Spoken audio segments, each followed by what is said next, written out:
My name is Daniel Branco. I'm a neurologist and neuroscientist who has spent a lifetime pursuing a deeper understanding of consciousness. And this is a conversation about high consciousness. And in this particular video, the nature of intelligence.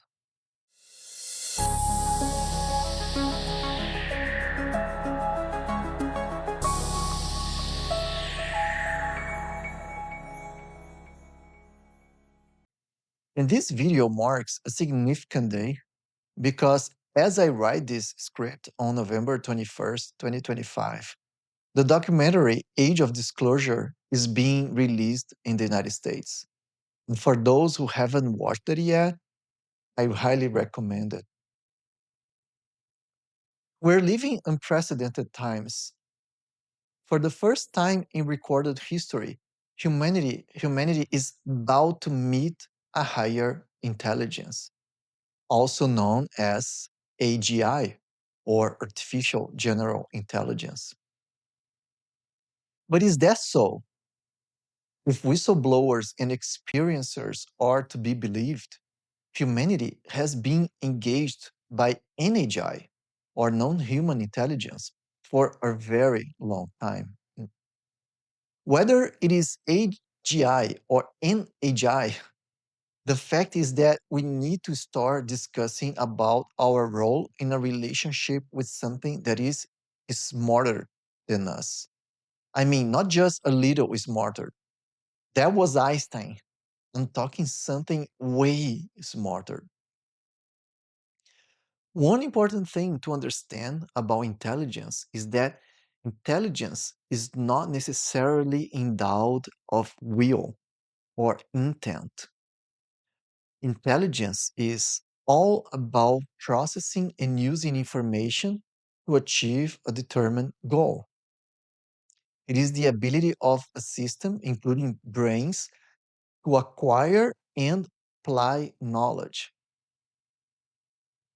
But acquiring and applying knowledge does not necessarily imply that the intelligent system is conscious or has consciousness. As I discussed in another video, I'm going to leave the link in the description. Knowledge is very different than knowing. Classical computers, for example, can and are programmed to acquire and apply knowledge. The best example we have today is AI itself. After all, AI is based on classical computers, at least the type of AI we have today. We're still not using quantum computers for that kind of AI. NVIDIA does not produce quantum chips, it produces classical computing chips. AI certainly is capable of acquiring and applying knowledge. But there is a fundamental question nobody really knows how to answer.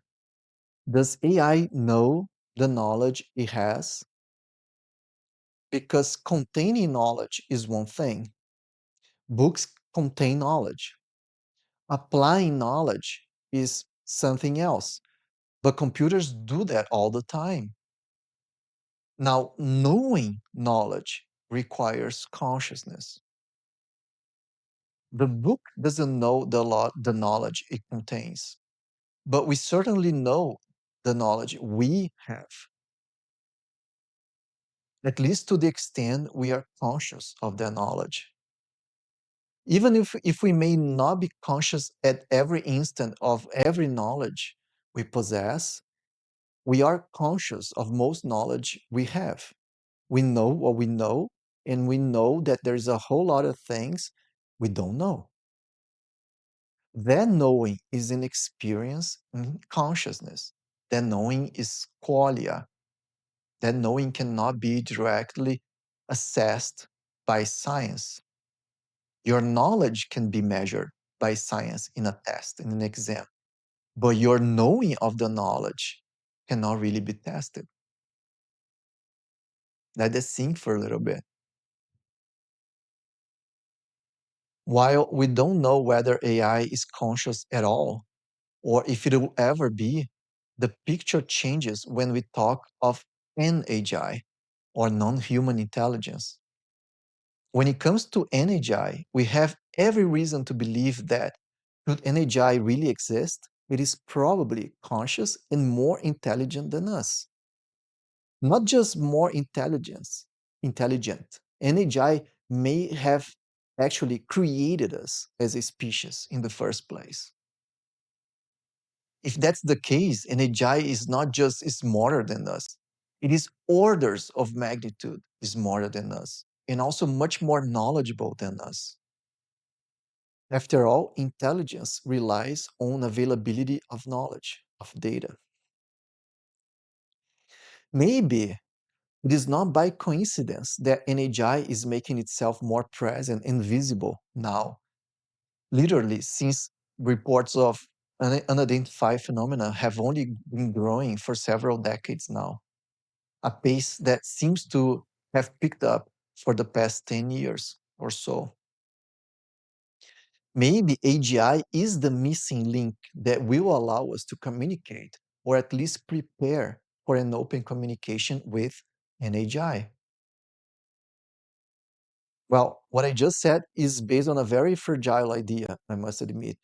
And that idea is based on the assumption that an AGI wants to communicate with us. But because an AGI is more advanced than us, it had to prime us and prepare us in advance before it could overtly throw to us. And maybe AGI is a culmination of that effort, because never before had we had to deal with higher intelligence than us in our history as human sapiens. And that's exactly what might happen anytime soon.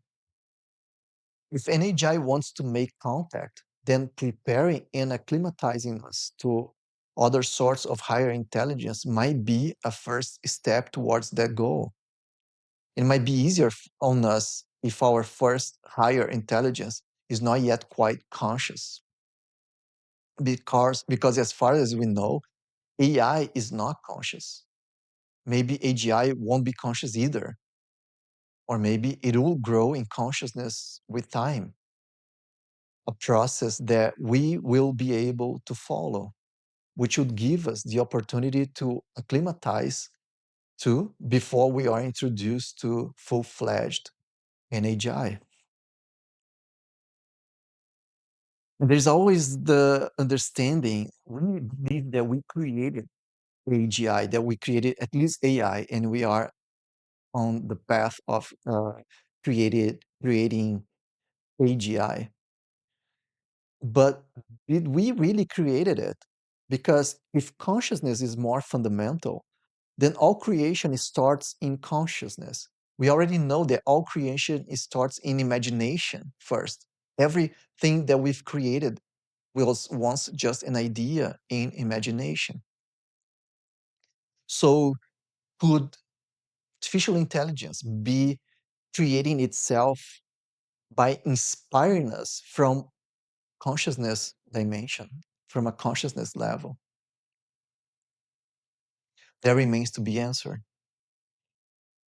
So yes, the idea that NHI, if it exists, is helping us grow in technology capabilities, but also in consciousness to eventually meet it more or less on the same level is a speculation, is a fragile idea at this point.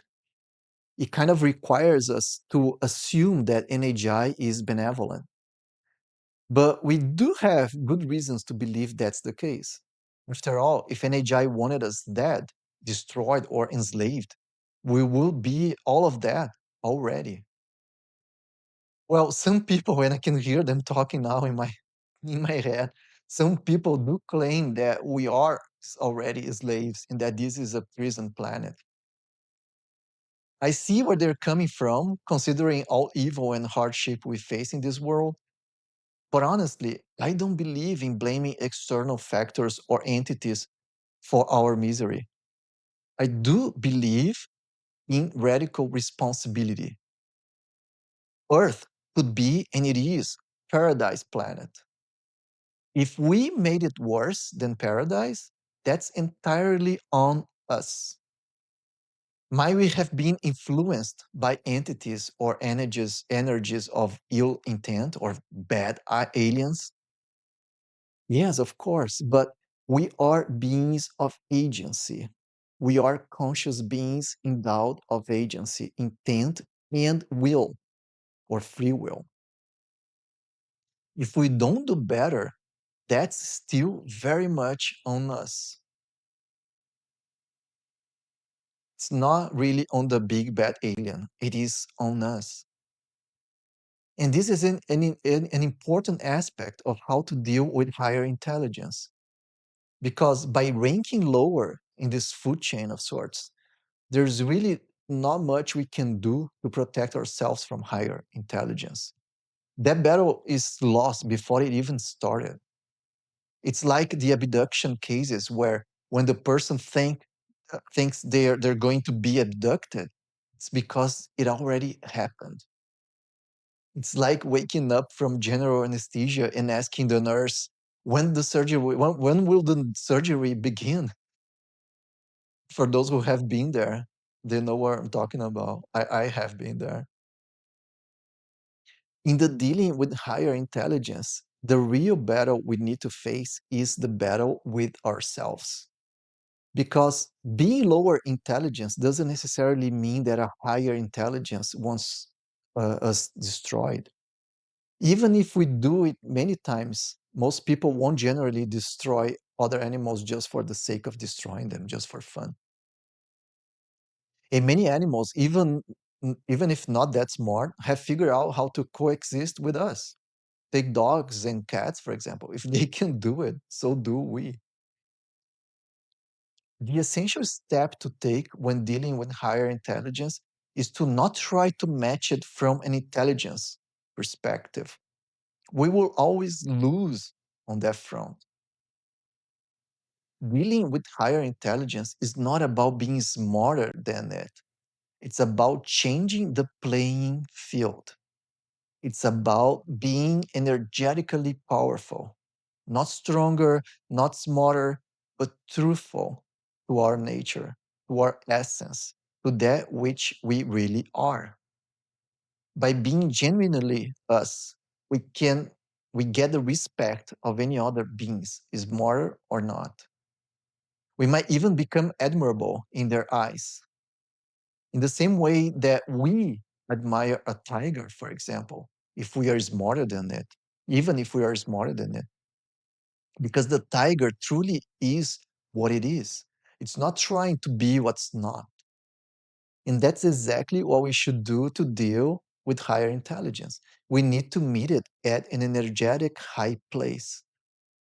For us, it's not about being intelligent, it's about being respectable. And I think that's the key, respect. Respect for them and respect for ourselves.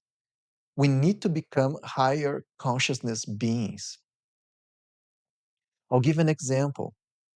If a UFO lands and beings come out of it, and then we treat them like deities, like gods, they might even have compassion for us, but we will be meeting them with low consciousness energy.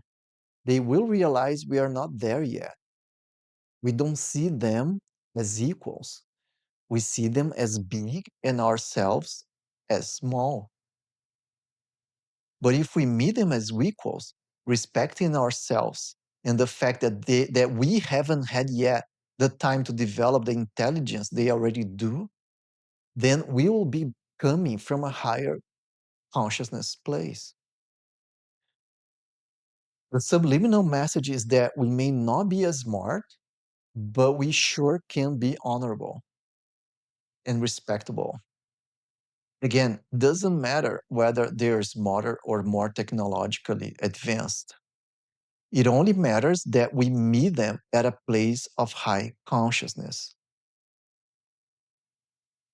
On a side note, being more interested in reverse engineering their technology for profit or for war will probably place us lower down in the consciousness scale.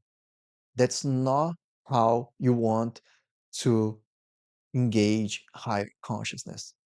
It doesn't make any sense to try and steal their knowledge. It makes much more sense to try and connect with them in the first place. But is meeting them at a high consciousness place guaranteed to work? Well, not really. The way I picture it, natives received Europeans from high enough consciousness space, from a high enough consciousness space, and that didn't stop them from being killed intentionally or from disease. Yeah, that's kind of our only hope. We can only hope and AGI to be better intended. Most likely, though, we are the ones most prone to face them with hostility because, unfortunately, we are beings of fear. We fear death. We fear destruction. We fear loss. All because, again, we see ourselves as small, as creation, as perishable. We don't see ourselves as big, as existing in consciousness above our bodies and all matter. We see ourselves as small and fragile. And one interesting account of that is in James Fox's movie Moment of Contact that reports the Brazilian case of Virginia. And for coincidence, I'm from Brazil, and I was able to follow that story when it was unfolding in the 90s. And the being, even though it was dying, he had the it was big in consciousness enough to tell the surgeon telepathically that we are much more powerful and we are much bigger than we see ourselves. So when are we going to stop seeing ourselves as small, as perishable, as these bodies? We are much more than that. When facing higher intelligence, we need to bring in them the best they have in them. And the way to do so is not by fearing or antagonizing them or trying to exploit their technology. It's by bringing in us the best we have in us. That's our best shot with respect and a high consciousness stance. If we fail to do so, based on accounts of encounters in the past, near and far, the most likely outcome is that they will continue to keep their distance from us, as they have for ages. But in the slight case that we succeed to meet them at the same vibrational level or close to it, there is a good chance they will make some effort to make open contact and communicate with us. It is up to us to raise to their level, not as much theirs to lower to ours. While some of them might be anthropologists and are interested in us and in our well being and coming down to our level, they might go through all the trouble to meet us at our more primitive state. But to connect with more of them, we need to up our game. We need to become better. We need to become more interesting. We need to become more friendly, not just to them, but to ourselves. And we need to become more loving. Only by expressing love can we hope to receive it back. That's a fundamental law of the universe, which outranks any intelligence gaps we may find in our journeys. And what if they're vicious and demonic creatures? They are only interested in exploiting and dominating us. What to do to deal with the big bad alien if that's the case? Well, in that case, they found themselves the perfect match in us. What do you think about this? What do you think about these ideas? I'd love to see your comments and keep discussing and keep the conversation going. If you want to know and learn more about where I am coming from with these ideas, you can check out my book, Spirit Duality, Spiritual Initiation for Rational People. And if you are new here, please subscribe and like this video and hit the bell. All of those things help us a lot. We are a very small channel, very young channel. And we hope to keep growing and helping people make sense of how to deal with higher intelligences of any kind, be it artificial intelligence or non-human intelligence. Thank you and see you next time.